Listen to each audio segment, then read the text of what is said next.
please be sure to give us a like and subscribe to our channel.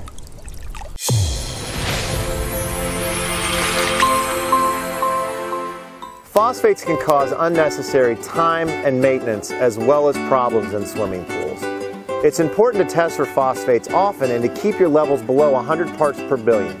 Now keep in mind that you cannot get an accurate phosphate reading with live algae actually in the pool, so algae must be treated prior to testing for phosphates. Now once you determine your phosphate level, you can now choose from the preferred phosphate removal products that Natural Chemistry and SeaKlear have to offer. Let's go over your treatment options. Natural Chemistry's Phosphate works great on levels up to 1,000 parts per billion. Its ability to remove phosphates on the filter without clouding pool water make Phosphate the ideal choice for pools that cannot be shut down during a phosphate removal process.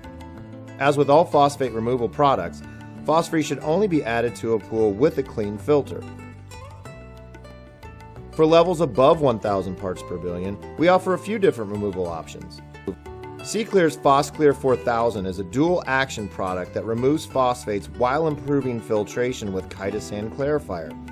It can remove up to 4,000 parts per billion in 10,000 gallons of water.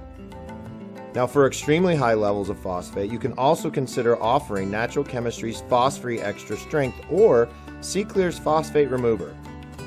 Both of these products remove high levels of phosphates quickly and easily. Now remember, pools may become cloudy during the high range removal process.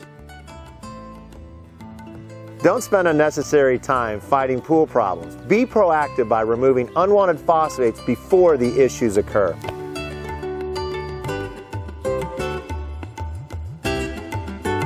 Thanks for watching.